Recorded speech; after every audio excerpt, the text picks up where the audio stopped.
ठीक ठीक। तो मतलब कहना हमारा जो शरीर है इतना विष से भरा हुआ है, और जो हमारे गुरु हैं वो अमृत के समान है। उनका अमृत का खान है, खान मीन्स भंडार बहुत बड़ा होता है जिसकी हम तुलना माप नहीं कर सके। उनके आगे हम अपने शीश को भी समर्पित कर दें तो भी ये बहुत छोटी तुच्छ चीज़ है। इसलिए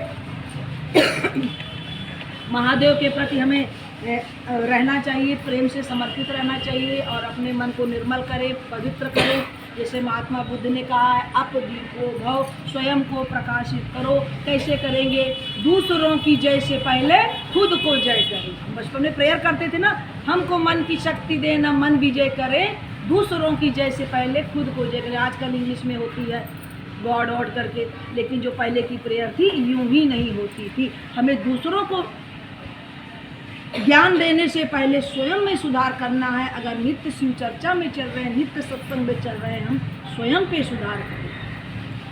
सबके गुण गलती हमेशा अपने तुम देखा करो। अगर ये भाव हमारे मन में आ जाता है, हम शिव चर्चा में चल रहे हैं, सत्संग में चल रहे हैं, शिव पुराण में चल रहे हैं, तभी हमारा जीवन सार्थक है।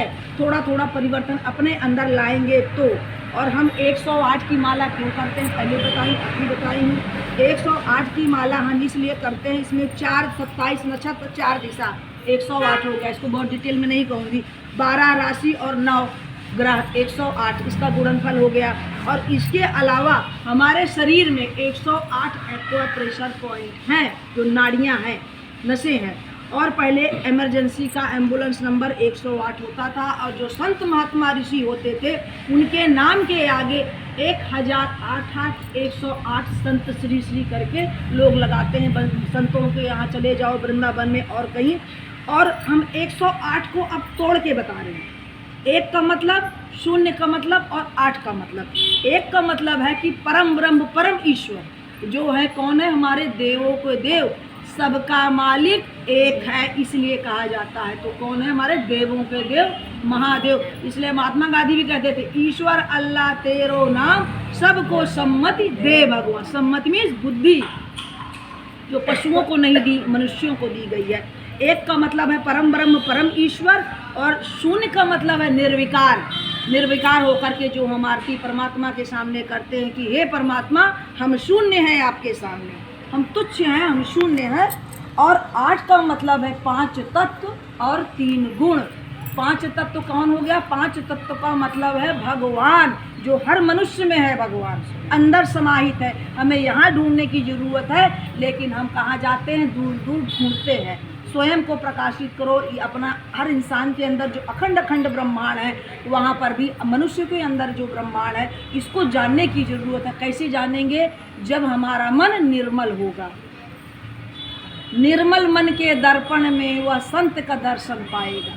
जब हमारा मन निर्मल होगा तो धीरे धीरे संतों का सानिध्य प्राप्त होगा। जब संतों का सानिध्य प्राप्त होगा तब हम आगे आगे परमात्मा की ओर अग्रसर होंगे। और अब 5 भगवान मतलब भा मीस भूमि, आ मीस अग्नि, गा मीस गगन, ना मीस नीर, वा मीस वायु। 3 गुण, सतोगुण, रजोगुण, तमोगुण।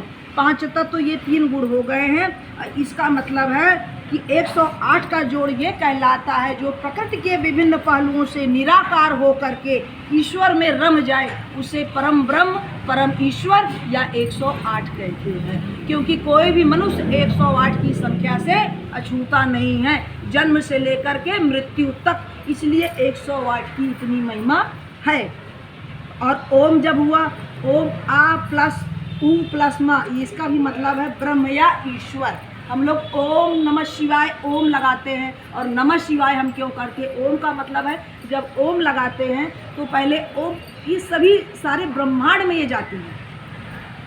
सारे ब्रह्मांड में जब चक्कर लगा कर के तब महादेव को चरणों तक जाता है। क्योंकि ये सम्मान, मेरी पंखा बंद कर दीजिए, सम्मान सूचक शब्द है। गणेश भगवान, कार्तिकेय जी, माता का, विष्णु का, सबका, सब के लिए ओम लगाते हैं। जैसे श्री, मिस्टर, श्रीमान, श्रीमती, ये सब के लिए लगाते हैं। एक ये भी है। ठीक है, सम्मान सूचक शब्द है, इसलिए हर देवी देवता के आगे ओम लगता है। लेकिन हम शिव शिष्याएँ हैं, शिव हमारे परिवार के सदस्य हो गए, वो हमारे परम पिता हैं, ठीक है, इसलिए हमें नमः शिवाय हम पंचाक्षरी मंत्र करते हैं, जिसका खोज माता पार्वती ने पहले किया, वो पहली प्रथम शिष्या हुई उनकी। और राम राम क्यों करते हैं? राम राम का भी मतलब है राम राम 54 अक्षर पे आता है।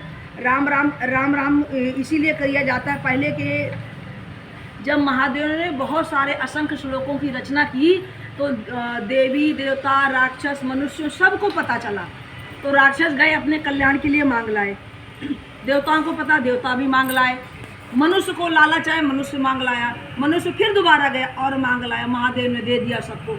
लेकिन महादेव ने सिर्फ 2 शब्द अपने पास रखे, रा और माँ।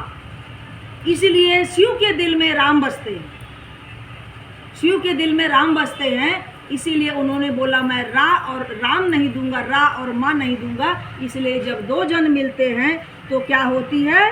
राम राम होती है। और राम राम 54 अक्षर, 54 + 54 108 कैसे हुआ? अब हम इसको भी तोड़ करके बताते हैं। जब हमारा रा का जो पहला अक्षर है, जो काखा गागा पढ़ी लिखी बहनें होंगी, काखा गागा जो वर्णमाला आती है वो 27वें अक्षर पर है, और आ की मात्रा दूसरे अक्षर पर है, और जो है माँ जो है 25वें शब्द पर है।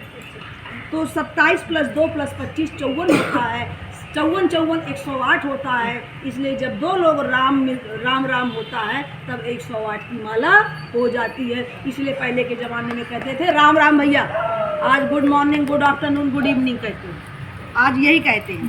पहले ऐसा नहीं था। तो हमारे जो महादेव हैं वो दयालु हैं, कृपालु हैं, सृष्टि हैं, सृष्टा है, जगत के स्वामी हैं। और जब हमारी इच्छाएं पूरी नहीं होती तो क्या होता है? हमारा क्रोध बढ़ता है, और जब इच्छाएं पूरी हो जाती तो मनुष्य के अंदर लोभ बढ़ता है। इसलिए जीवन की हर परिस्थिति में हमें धैर्य धारण करना चाहिए, क्योंकि मनुष्य कितनी भी बनावट कर ले, अंत समय में बुढ़ापे में काया और अंत समय में माया कभी किसी का साथ नहीं देती, ना काम आती है। इसलिए महादेव के प्रति अपना भजन कर लें। और एक बार मैं श्रीफल के बारे में बताई थी, क्योंकि नवरात्र चल रहा है, मैं इसके बारे में बता दूं। स्कंद देवता कौन है? बहुत बार बताई हूँ, फिर बता रही हूँ। स्कंद देवता कार्तिकेय भगवान को कहते हैं। जो नारियल का वृक्ष है वो स्कंद देवता है, वो श्रीफल है, उसके बिना कोई भी पूजा पाठ अनुष्ठान अधूरा माना जाता है। महादेव ने इनको वरदान दिया, कार्तिकेय स्कंद देवता। एक बार एक राजा था, वो जो है उन्होंने कहा, वो शिव भक्त थे, बोले मैं जीते जी बैकुंठ जाना चाहता हूँ। लोग तो मर के बैकुंठ गए हैं, लेकिन मैं जीते जी बैकुंठ जाना चाहता हूँ। तो महादेव जी ने प्रसन्न होकर तथास्तु कह दिया। वो चले गए स्वर्ग लोग जीते जी बैकुंठ के दर्शन करने के लिए। जब स्वर्ग लोग पहुँचे तो इंद्र को ईर्ष्या हुई, इंद्र ने एक लात मारी, वो आके धड़ाम से नीचे गिर गए। बोले इतने वर्षों की मेरी तपस्या तो व्यर्थ गई, अब मैं क्या करूँ? बड़े रोने लग गए। तो किसी ने उनको बताया कि आप इस ऋषि के पास जाइए, शायद वो विश्वामित्र ऋषि थे, उनके पास जाइए। तो विश्वामित्र ऋषि ने फिर उनको उपाय बताया कि आप स्कंद देवता की पूजा कीजिए। फिर उन्होंने स्कंद देवता यानी कार्तिकेय भगवान की पूजा की। तो वो जो राजा थे, स्कंद देवता की जब उन्होंने पूजा करी, जब स्कंद देवता की पूजा करी तो स्कंद देवता उससे प्रसन्न होकर के उन्होंने उनको आशीर्वाद दिया। और फिर स्कंद देवता ने विष्णु से अनुनय विनय किया कि मेरा भक्त लोग मर के जो है बैकुंठ जाते हैं, वो जीते जी बैकुंठ जाना चाहता है, आप इसको बैकुंठ दे दिए। तो विष्णु जी ने उस राजा के लिए नया बैकुंठ बनाया और वो जीते जी बैकुंठ की यात्रा करके आया। ऐसी है स्कंद देवता कार्तिकेय भगवान की महिमा। बोलिए सारे हर हर महादेव, हर हर महादेव, हर हर महादेव। और कुछ बोलो आप किसी को।